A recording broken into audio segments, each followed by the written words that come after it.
Hello friends, welcome to my channel. Friends, आज हम mode discuss करने जा रहे हैं। फ्रेंड्स, मोड जो है उसका नोटेशन है capital Z। So friends, mode में हम सबसे पहले मोड की डेफिनेशन देख लेते हैं। Values that have highest frequency is known as the mode. मतलब कि हमें जो भी डेटा वैल्यूज दी है उसमें से ऐसी डेटा वैल्यू की जिसकी हाईएस्ट फ्रीक्वेंसी है, मतलब सबसे ज़्यादा टाइम रिपीट हुआ है, ऐसे डेटा वैल्यू को हम बोल सकते हैं मोड। सो फ्रेंड्स, आज हम मोड के लिए डिफरेंट थ्री केसेस डिस्कस करेंगे। इसमें सबसे पहला केस है जब हमें सिर्फ XI दी होगी तब। दूसरे नंबर का केस है जब हमें XI एंड FI दोनों दिया होगा तब। और तीसरे नंबर का केस है जब हमें क्लास एंड FI दी होगी तब। सो फ्रेंड्स, सबसे पहला केस जब हमें सिर्फ XI दी होगी वो वाला केस, तो फ्रेंड्स एक बहुत सिंपल एग्जांपल के साथ हम फर्स्ट नंबर का केस देख लेते हैं कि जब हमें सिर्फ XI दी होगी तब। तो फ्रेंड उसके लिए Z की फार्मूला है Z is equal to data values with highest frequency. मतलब जैसे कि मैंने अभी डेफिनेशन में बताया उसी तरीके से ऐसी डेटा वैल्यू की जिसकी फ्रीक्वेंसी हाईएस्ट है उसको हम Z बोल सकते हैं, मतलब की बोल सकते हैं। तो फ्रेंड यहाँ पे मैंने एक बहुत सिंपल एग्जाम्पल लिया है जिससे आप बहुत इजीली अंडरस्टैंड कर पाओगे कि मोड किसको बोलते हैं। तो फ्रेंड यहाँ पे आप देख सकते हो कि मैंने एक सिंपल एग्जाम्पल लिया है जिसमें मुझे वैल्यूज दी हैं 2, 2, 4, 5 एंड 2। सो फ्रेंड्स, यहाँ पे आप देख सकते हो कि ये सभी डेटा वैल्यूज में से 2 एक ऐसी डेटा वैल्यू है जो highest number of times repeat हुई है। जैसे कि 2 एक ऐसी डेटा वैल्यू है जो 3 टाइम्स रिपीट हुई है, जो हाईएस्ट टाइम रिपीट हुई है। तो 2 कितनी नंबर्स ऑफ टाइम रिपीट हुई है वो मेरी Z की वैल्यू नहीं होगी, बट ऐसी कौन सी वैल्यू है जो highest number of times repeat हुई है, तो वो है 2। इसलिए मेरी जो मोड मतलब Z की वैल्यू है वो रहेगी 2। सो फ्रेंड, ये है मेरा final answer of Z when only XI is given. So friends, हम एक यही सेम केस जैसे कि जिसमें हमें सिर्फ XI दी होगी उसी केस में हम दूसरा एक एग्जांपल देख लेते हैं कि जब हमारे पास मोड की वैल्यू 1 नहीं बल्कि 2 हो। तो फ्रेंड, यहाँ पे ये एग्जांपल में आप देख सकते हो मेरे पास जो भी डेटा वैल्यूज दी है उसमें से एक 1 ऐसी डेटा वैल्यू है जो 3 टाइम रिपीट हो रही है एंड एक 2 ऐसी डेटा वैल्यू है जो 3 टाइम रिपीट हो रही है। मतलब यहाँ पे मेरी मोड की वैल्यू 1 नहीं बल्कि 2 है, 1 एंड 2 दोनों। तो फ्रेंड, ये एग्जांपल के लिए मेरी जो मोड की वैल्यू होगी मोड इज इक्वल टू 1, 2। हमें दोनों वैल्यूज लिखनी है जो मोड की वैल्यू है वो। और फ्रेंड, यहाँ पे जब भी हमारे पास मोड की वैल्यू 2 हो तो उस केस को हम बाई मॉडल बोल सकते हैं। नेक्स्ट केस है फ्रेंड्स, यहाँ पे भी ये सिंपल हमें XI दी है वो वाला ही केस है। तो फ्रेंड्स, यहाँ पे आप देख सकते हो कि मेरे पास जो भी डेटा वैल्यूज है उसमें से 1 जो है वो 3 टाइम रिपीट हो रहा है, 2 है वो भी 3 टाइम रिपीट हो रहा है और 3 है वो भी 3 टाइम रिपीट हो रहा है। मतलब कि हाईएस्ट फ्रीक्वेंसी जो है वो 3 है और वो हाईएस्ट फ्रीक्वेंसी तीनों डेटा वैल्यू 1, 2 एंड 3 तीनों के लिए है। तीनों 3 बार रिपीट हो रहा है, मतलब हाईएस्ट नंबर ऑफ टाइम्स तीनों डेटा वैल्यूज रिपीट हो रही है। इसलिए मेरी मोड की जो वैल्यू है तो वो 1, 2 एंड 3 तीनों रहेगी। और फ्रेंड्स, इसको आप मल्टी मॉडल बोल सकते हो। जब हमारी मोड की वैल्यू 2 से ज़्यादा हो तो हम उसको मल्टी मॉडल भी बोल सकते हैं, और जब हमारी मोड की वैल्यू 2 हो उस केस को हम बाई मॉडल बोल सकते हैं। तो फ्रेंड्स, यहाँ पे ये एग्जाम्पल के थ्रू आप समझ सकते हो कि ऐसा जरूरी नहीं है, ऐसा कंपलसरी नहीं है कि भाई कोई भी एग्जाम्पल में मोड की वैल्यू सिर्फ एक ही हो सकती है। कुछ केस में मोड की वैल्यू 2 भी हो सकती है और 2 से ज़्यादा भी हो सकती है।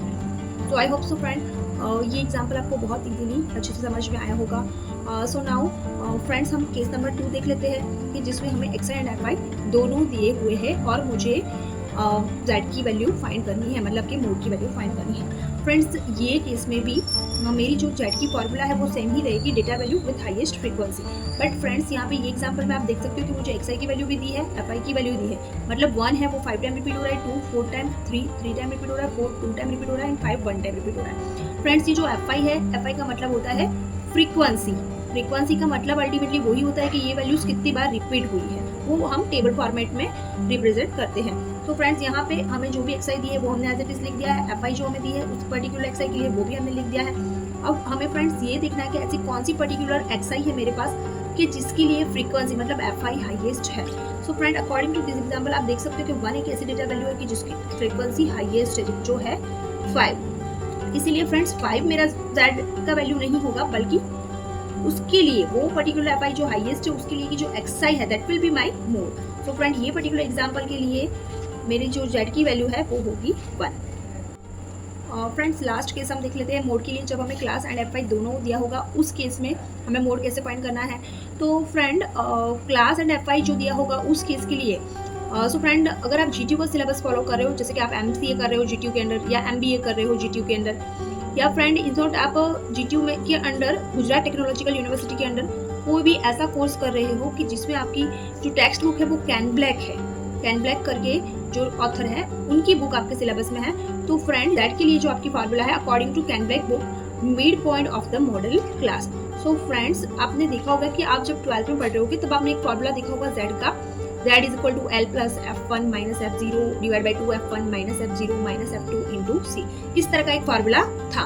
बट अगर फ्रेंड्स आपके सिलेबस में कैन ब्लैक है और आप GTU के अंदर कोई कोर्स करें तो उस केस में फ्रेंड्स आपको यही फार्मूला यूज करना है, क्योंकि जब भी आप कोई भी पर्टिकुलर मेथड यूज करते हो कोई भी पर्टिकुलर टॉपिक के लिए, सपोज आपका जो कॉन्सेप्ट है वो दो बुक के अकॉर्डिंगली अगर वेरिएशन है, दोनों में चेंज है, तो आपके टेक्स्ट बुक में जो मेंशन किया है उसके अकॉर्डिंगली आपको चलना है।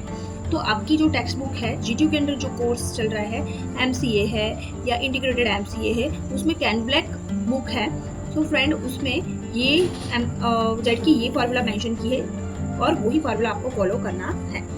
और अगर फ्रेंड्स फिर भी आपको कंफ्यूजन है कि भाई अगर मैं ये फार्मूला यूज़ करूँगी और सपोज एग्जामिनर को ही ना पता हो तो मेरे मार्क्स कट सकते हैं, तो उस केस में फ्रेंड्स आप ऐसा कर सकते हो, ये फार्मूला भी अप्लाई करो और जो मैंने अभी आपको फार्मूला बोली दूसरा के सभी में दूसरा फार्मूला जो मैं अभी डिस्कस करूँगी वो दोनों आप यूज़ कर सकते हो।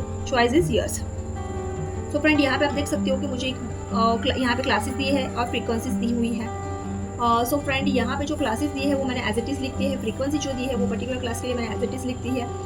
तो फ्रेंड यहाँ पे आप देख सकते हो कि जो सबसे पहले तो मुझे मॉडल क्लास फाइंड करना पड़ेगा, क्योंकि मेरी जो z की वैल्यू है वो mid point of the model class है। तो मॉडल क्लास जो है वो रहेगा क्लास विथ हाईएस्ट फ्रीक्वेंसी। क्या रहेगा? Class with highest frequency. तो यहाँ पे आप देख सकते हो फ्रेंड्स कि ऐसा कौन सा क्लास है कि जिसके लिए मेरे पास हाईएस्ट फ्रीक्वेंसी है।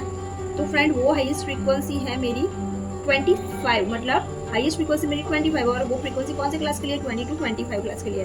तो मेरा मॉडल क्लास रहेगा 20 to 25। तो फ्रेंड अब मुझे ये क्लास का मिड पॉइंट फाइंड करना है। क्या फाइंड करना है? ये क्लास का मिड पॉइंट फाइंड करना है।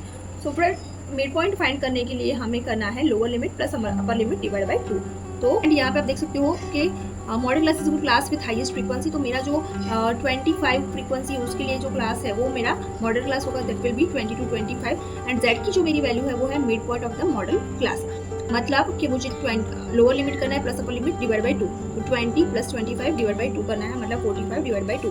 तो फ्रेंड्स मेरी जो z की वैल्यू होगी वो होगी 22.5। ये मेरा फाइनल आंसर है z के लिए।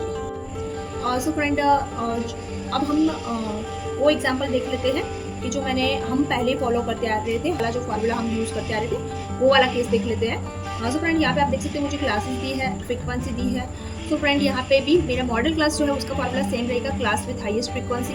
सो फ्रेंड यहाँ पे आप देख सकते हो कि मेरे पर्टिकुलर कौन से क्लास के लिए हाईएस्ट फ्रीक्वेंसी है? 15 के लिए। तो वो पर्टिकुलर क्लास कौन सा है? 5 to 10। तो ये मेरा मॉडल क्लास हो जाएगा। और फ्रेंड ये जनरली हम स्कूल टाइम पे यूज़ करते आ रहे हैं, तो आप ये फार्मूला यूज़ करना चाहते हो तो कर सकते हो। और कॉलेज स्टूडेंट्स भी, अगर आपके कॉलेज में या आप जो बुक फॉलो कर रहे हो, आपकी जो टेक्स्ट बुक है उसमें अगर ये फार्मूला है तो उसके लिए आप ये यूज़ कर सकते हो। तो फ्रेंड अब z की फार्मूला है l plus f1 minus f0 divide by 2f1 minus f0 minus f2 multiply by c। तो फ्रेंड l जो है वो है lower limit of the model class, तो वो है 5। f1 है वो फ्रेंड आपका जो पर्टिकुलर मॉडल क्लास है उसके ऊपर की क्लास की जो fi है वो है आपका f0।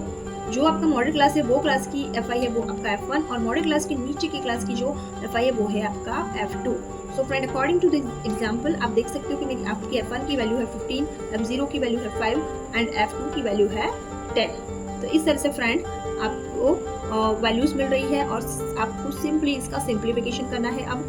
सो फ्रेंड यहाँ पे 15 minus 5 10, 15 into 2 30 minus 5 minus 10 and multiply by 5। तो यहाँ पे 5 plus 10 multiply by 5 and 30 minus 15 15।